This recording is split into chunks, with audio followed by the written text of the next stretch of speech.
Welcome to Immanuel Kant and Perpetual Peace, his famous work on peace. Immanuel Kant was born exactly 301 years ago today, so 3 centuries, not very recent. He is the last historical figure that we will look at in this course. From now on, we will speak mostly about contemporary peace studies and the issues that we are dealing with today. But we cannot avoid, and we don't want to avoid, talking about Kant because he's so essential, so important as a predecessor to all things related to peace studies, not to mention the United Nations. So as you can see here, 1724 to 1804 for Kant, and the United Nations, 1945 to, we don't know, yes, it's still alive. Some feel it's on life support. That means it needs either to be revived or replaced. And at this point, there doesn't seem to be much hope, honestly, for an immediate solution either way. Okay, back to Kant. He was an 18th century rationalist philosopher, a man of the Enlightenment. The Enlightenment, in that sense, in European history, is the time when thinkers, mostly philosophers, began to reject the dogmatism of the church. That means beliefs or even philosophy that was based on assumptions based on what the church said. That was essentially the great philosopher Leibniz, who was an immediate predecessor to Kant. So Kant, just like his French contemporaries like Voltaire, Diderot, and others, belonged to that school of thought. Actually, he created it. They created it together. The difference is that the French Enlightenment was very strongly anti-religious. It basically denied not only that religion had a point or could prove anything, but they had a very negative opinion of the church in particular, and through that also of religion itself, making fun of Jesus, etc. So that was the French Enlightenment. The German Enlightenment was actually not anti-religious. Kant had a bad opinion about the church of his time because he had very bad experiences as a student, but he was a man of God in his heart. It is just, how can we know about God? That was the point. Can we speak about God rationally, like the big systems of Leibniz and others who explain many things about God based on some basic beliefs? And as if you could talk about God like you talk about the mountain behind me, you can describe it. Kant concluded God, the afterlife, all these things, they are not visible. You cannot hear them. They are not objects of our senses. So that doesn't mean they don't exist, but it means you cannot get a clear scientific knowledge about them. That's a dream that we can never accomplish. And that's the purpose of his critique, his first critique, is to make the difference between knowledge we can have about the world of phenomena, what we can see, that is valid, and knowledge about the transcending world, that means God, afterlife, and all that, that we can know, but in a different way, and not with the certainty that we have about science. That was really a big starting point in Western philosophy. Okay, that's as much as I will speak about this, because it's not a course on Kant or on philosophy.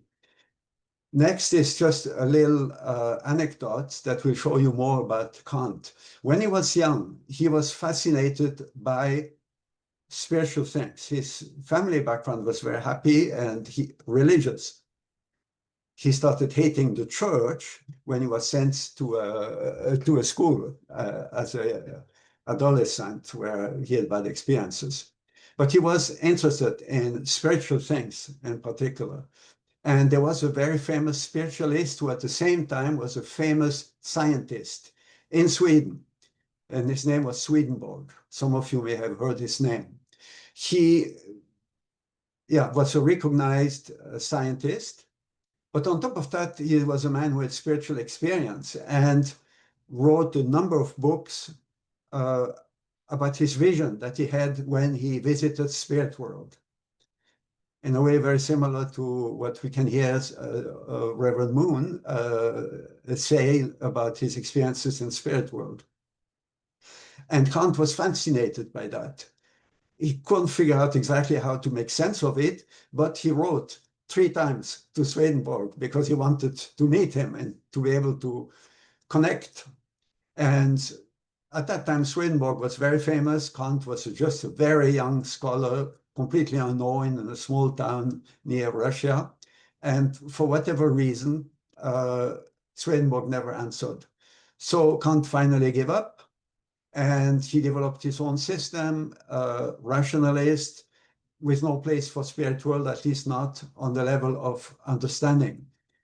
And he wrote a book where he half made fun of that and half nevertheless acknowledged that it was fascinating.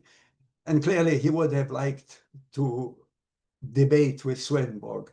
And some, including myself, consider that to be one of the big tragedies of the history of Western philosophy, that a man like Kant could have connected the spiritual and the intellectual much more than he did had that meeting taken place.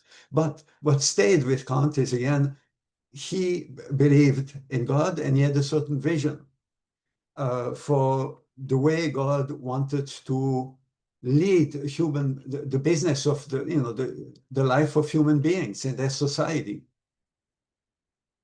Perpetual Peace is a book that Kant wrote towards the end of his life, 1795. And unlike his long treatises on, critique of pure reason and so on, these are very large books and very technical. You need to be really a professional philosopher to understand.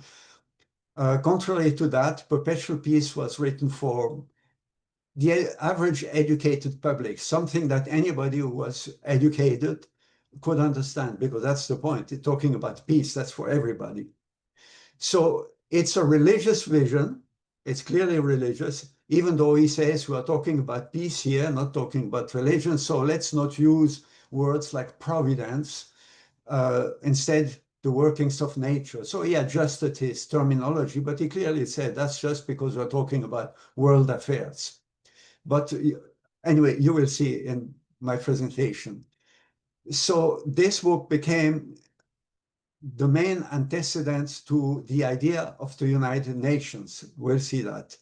It also introduced, if not the notions or the expressions, but the substance of negative versus positive peace already then, and conflict resolution and transformation. All that has its origin in Immanuel Kant.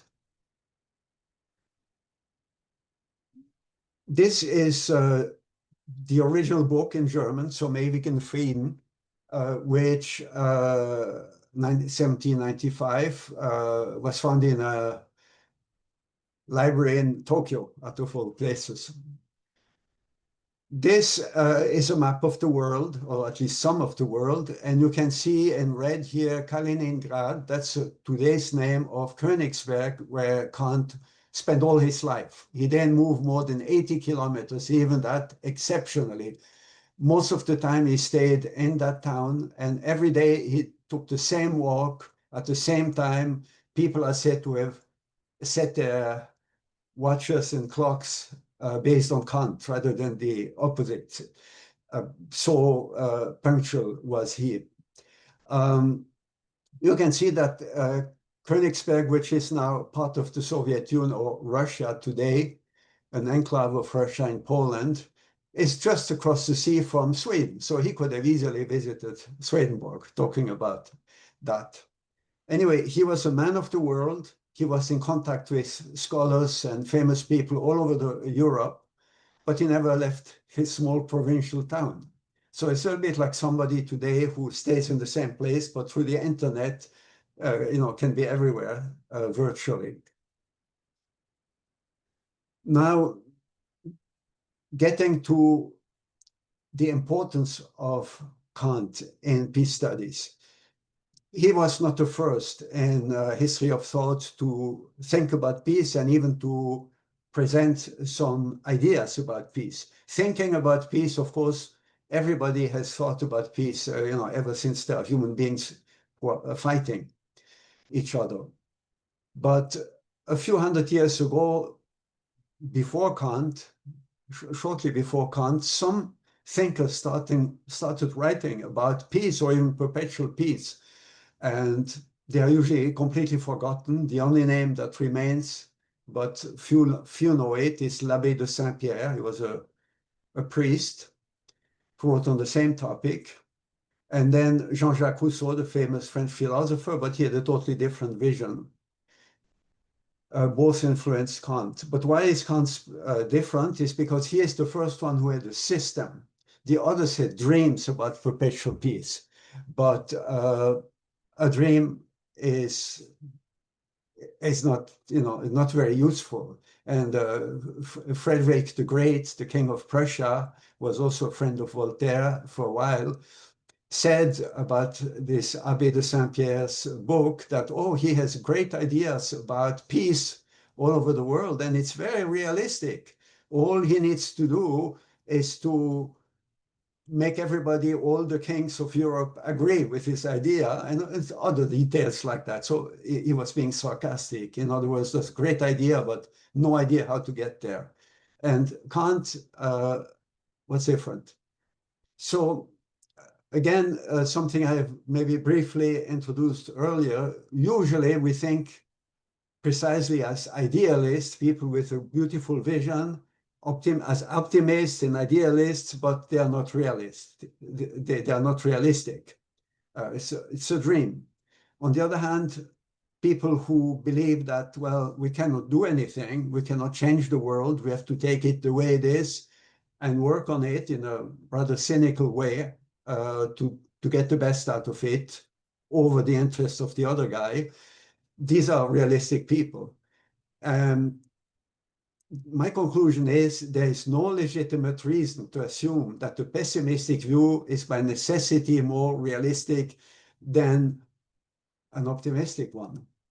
We are usually pretty much brainwashed into believing you have idealists, but they are dreamers, and the realists, they are maybe not fun to be with, but at least what they do, they try to achieve it by means that work.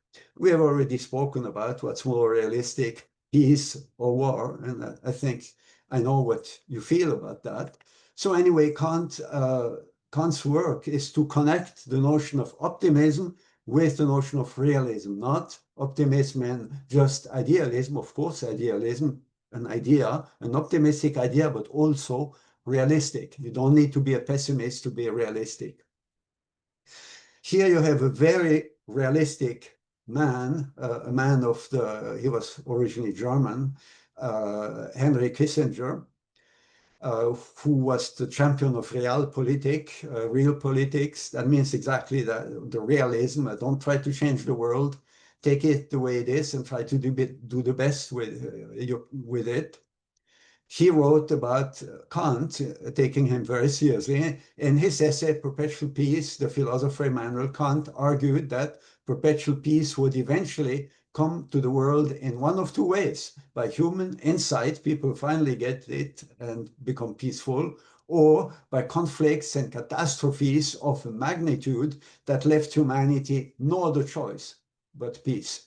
And we are at such a juncture. And you remember from the very beginning of this course, after World War II, people knew we cannot afford a third one. That will be the end of humankind. So that's what Kissinger refers to here. And he said, yeah, we have two ways. Either we become reasonable and make peace on our own, or everything goes up. And if anything's left, then we'll have no choice but to try to make peace, but there won't be much left.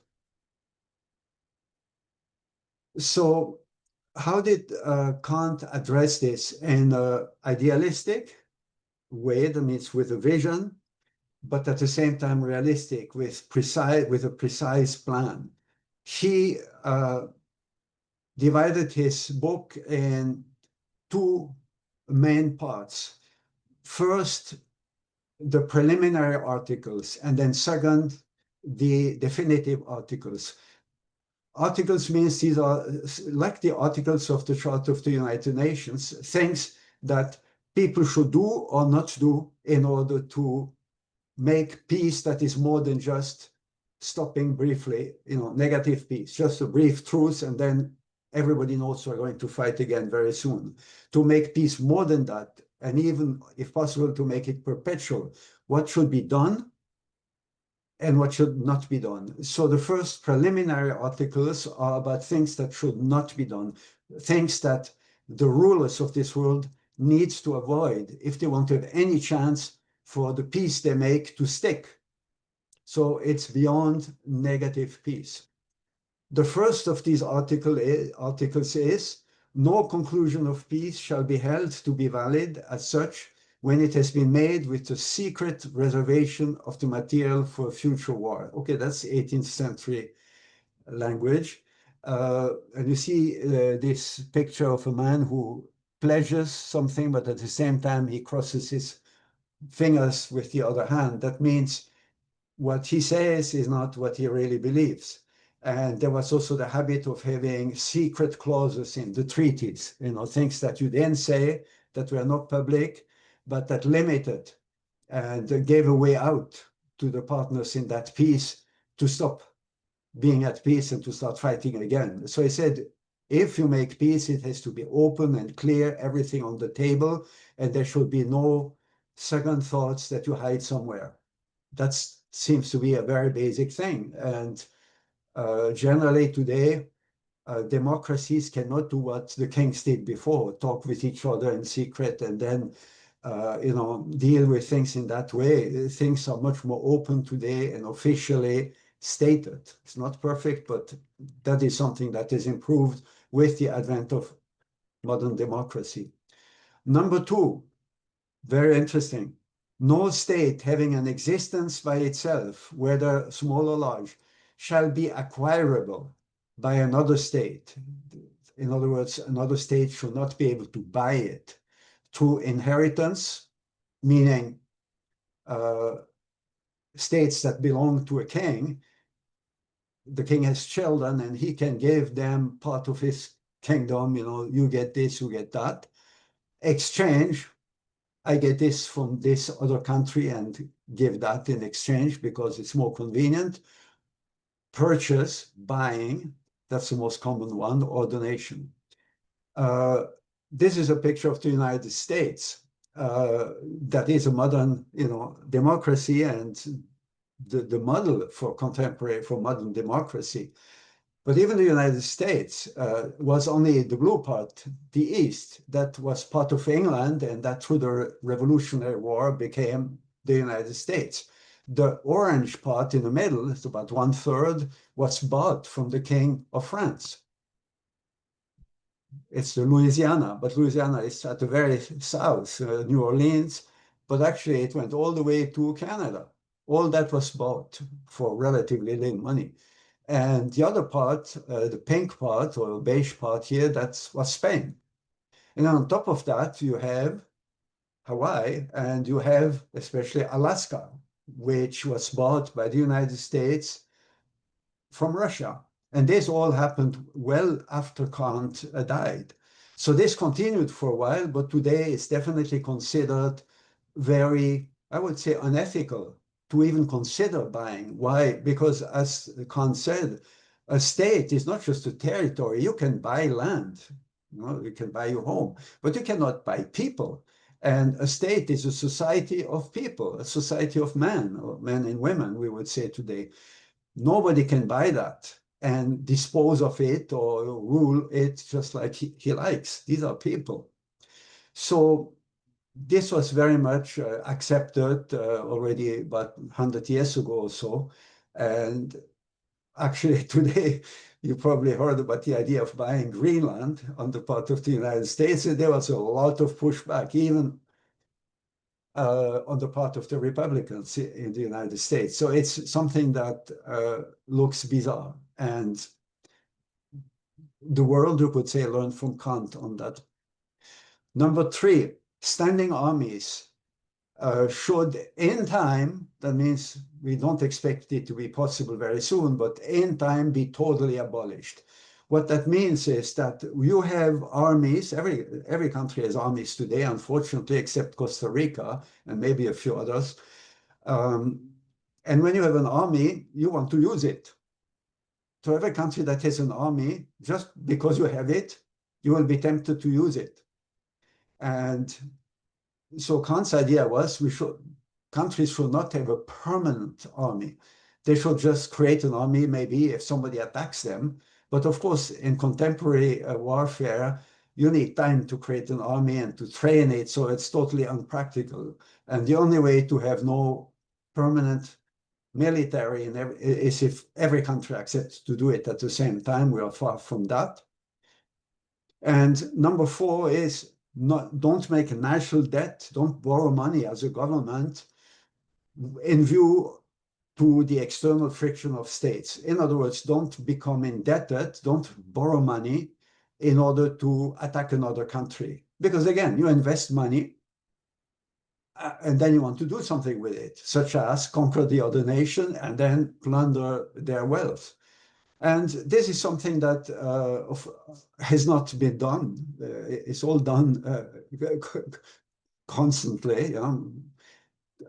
The president of the United States after World War II, Dwight D. Eisenhower, who was the commanding general in Europe, coined the phrase the military-industrial complex, which means the working together of big business and the military, meaning the big business produces weapons, of course, not only that, but part of it, they produce weapons, and therefore it's their interest for the military to use it, because they use it and then they need more. So he was a Republican, but he had this insight, that's not a good thing.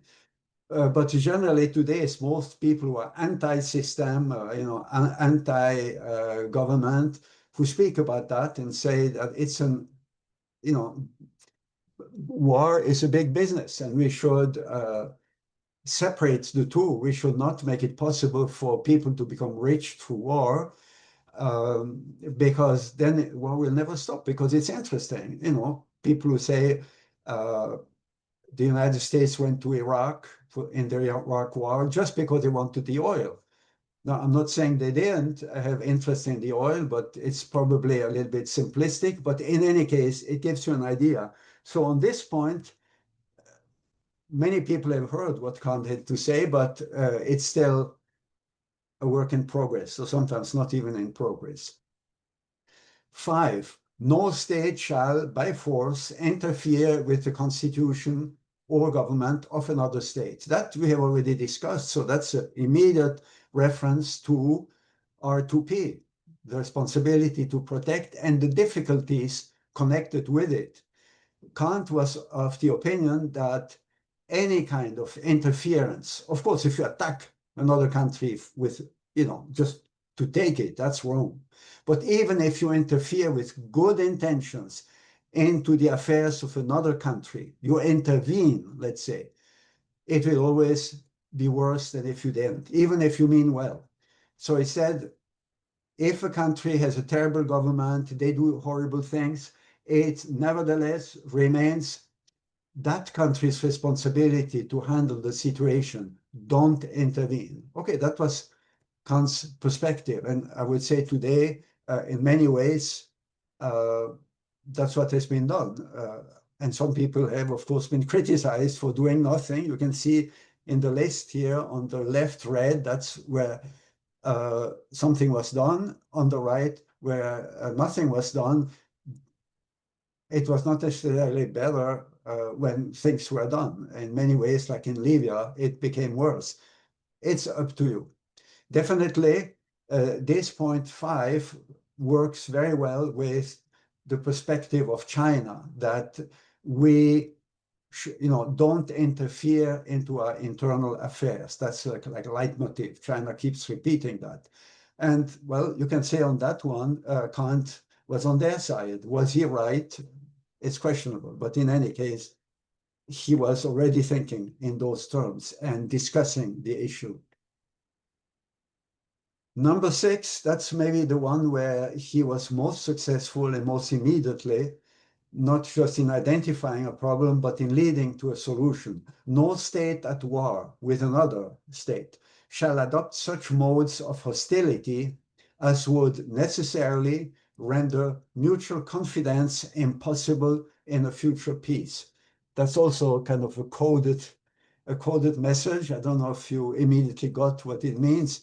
It's something that 60 years after the death of Kant led to what we call the Geneva Conventions, connected with the birth of the Red Cross. All this, I'm proud, if I can say so, to say that this was in my hometown.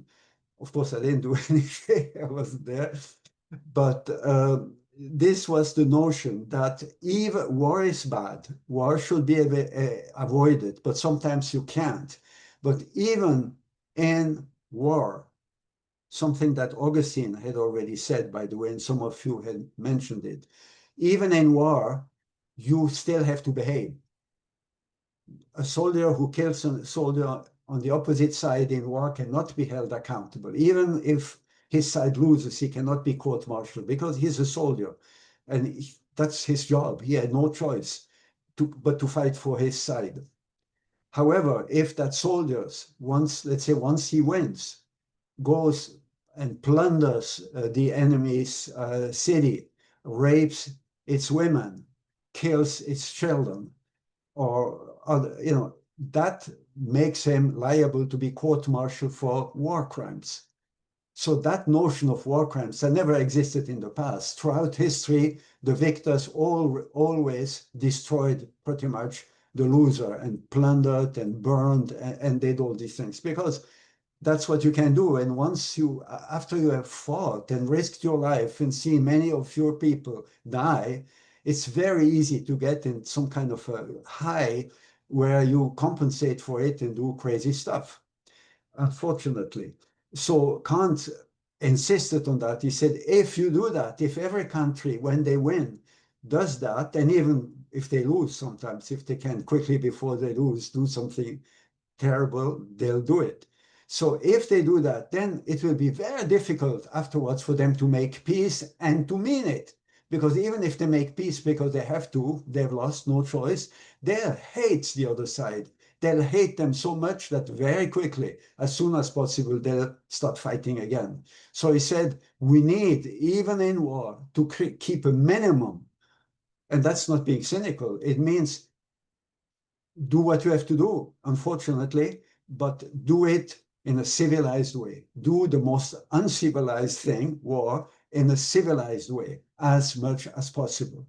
So again, it's a negative. It's nothing good, but it's limit the damage.